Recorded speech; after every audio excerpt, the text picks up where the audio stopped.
Remember, I work on behalf of the insurance companies to just tell the insurance company whatever the claimant is saying, right or wrong. Nothing related to road engineering, nothing related to the traffic investigation. My focus, area of focus will be on just, sir, please. So my area of focus on only the vehicle owner, what was disclosed to the insurance company, is it right or wrong? If it is right, how far it is right? If it is wrong, how far is wrong? So my area of focus only examine the vehicle, examine the site, and luckily this was done in 2015 before having this type of maturity or that and before attending this class. So where I carried out this, one of the Volkswagen Jetta has fell on, and the insurance company was sent me to for something else. I collected all the data from the spot for something else, and it turned out to be an accident reconstruction and calculating the speed of the vehicle at the time of accident. What was the speed? Without contacting any owner of the vehicle, he is the owner and he is the driver at the time of accident. So this is the long way of the vehicle. Vehicle was lying this, and after the, because when it has come off the road and it was fell on the fields, and that was kept separately like this. Can I just stop there? Yeah. For a crash investigator, that vehicle damage already tells you about something about speed. Yeah. Just looking at the vehicle damage, you can already see this was speed. There's an element of speed here. And the rolling is proof of this route. Yes. Yeah. That was the vehicle were rolled. Yeah, roads, yeah.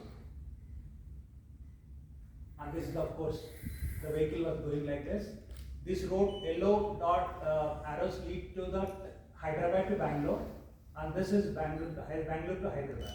And this from this particular point, the vehicle was airborne, and this is a final resting point over here, the red dot. And there's a bus which you can see here. This is how the vehicle was coming, and it was off the road from here. And you see this figure, this is the vehicle. At the time of after the accident, immediately the photo was taken. In fact, I went after 15 to 20 days of the accident when the vehicle was removed. But this is the location where when off the vehicle, this is the landmark of the road mileage one, and it was jumped and it touched the ground, rolling down, and this is the final resting point of the vehicle.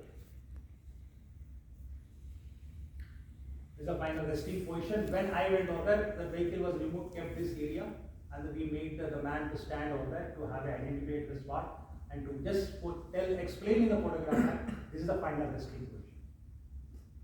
This is how the vehicle looks. This is at the time of where was the vehicle lying, final resting point, the photograph was taken, and this is the airborne, touch the ground, roll down over here. In this one,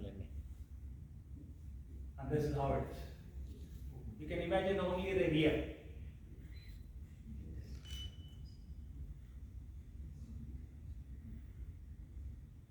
And you see this. 1, 2, 3 photos. And the main doubt for the insurance company is this. Rear end bumper doesn't have any damages. How the vehicle can get so much of damage? It's maybe stage managed or fabricated or to put a fraudulent claim on the insurance company. This is the main reason why it is triggered for investigation. Otherwise, all the claims will not come for investigation or accident reconstruction. When they have it suspicious about the case, then this is how everything, no scratches are there. But the fact is that the moment it is airborne, hit to the ground, this is dislodged from the vehicle. The rear bumper. So that is how it looks. Of course, no provision over there to have an examine underneath. I have to crawl down and just examine that, what was the condition of the vehicle. Because the owner of the vehicle is not there, insurance company cannot bear the expenditure to leave the vehicle, to arrange the crane, and we have to do the duty after some time when there are no resources are available. This is the frontal impact. And this is the owner cum driver who had only sustained a hand fracture and the bruise injuries were there.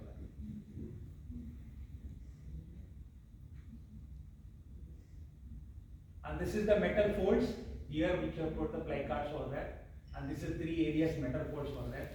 and the metal folds only more on found on the left side of the bike. Comparing the right side and the right exterior and left exterior, we have found the more damages on the left side. And this is the metal folds, how they behave in any accidental reconstruction. Whenever the metal folds are there, a huge impact was taken place. And you see this metal fold here, and this metal fold here, and this metal fold here. Apart from the folding, there is a friction develops and the paint erosion will take place. That is the evidence that there is a huge impact on there. Exterior damage is found on left side of the exterior of the compared to the right side. Then both you have a matrix development of the right side and left side, and you have more on that left side of it. And you see this is the area, this left side tire, it was dislocated here.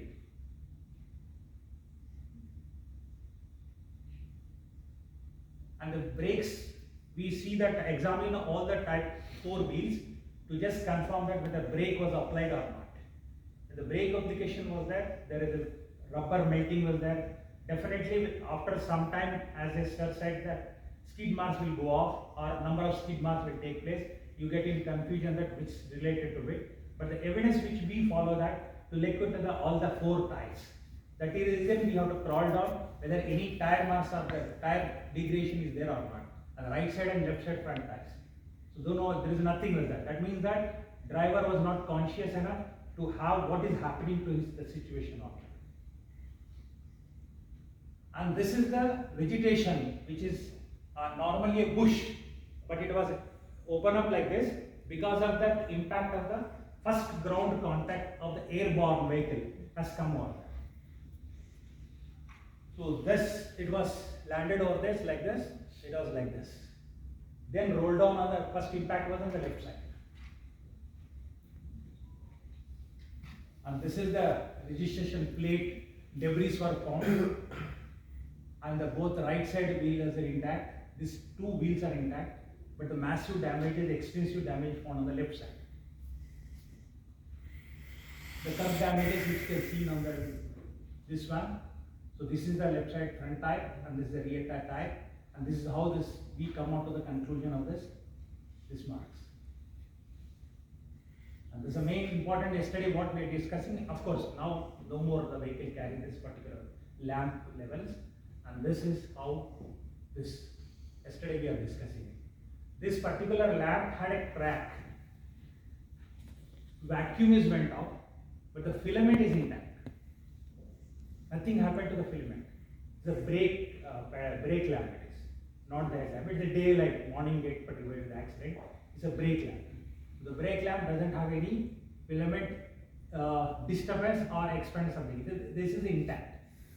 The moment have impact, if it is working, the brake was applied, it definitely is functioning. The filament, tungsten filament, the metal called tungsten, that filament will be taken care of and it will expand. But nothing else there. Then it was arrived to a conclusion that without discussing the owner or driver of the vehicle, this is the technical evidence. Otherwise, you can call it the demonstrative evidence. This demonstrative evidence speaks about that the particular time of accident, brake was not applied. Of course, it's a brand new vehicle. This is how it happened. This is like this. This is supposed to be, this is the intended path of that vehicle, but it is taken up like this. This is how it is. From here, this is the touch which I explained the bushes. And from here, rolling down, it moved forward and then after that started rolling it, the final resting position. And this is the where you found that your rear end. Of course, this is what the formula that time I have applied, 2015, right? But fortunate, why this particular case I am highlighting is that by applying this formula equation, it was come to 191.5 km/h. Then after that, we did calculation of a crossing a toll gate where it will be get registered CCTV camera where he has to pay the amount. That particular timing from that particular toll gate to the location of the accident, the distance and the speed we calculated. So that is how we calculate 170 and that is 191.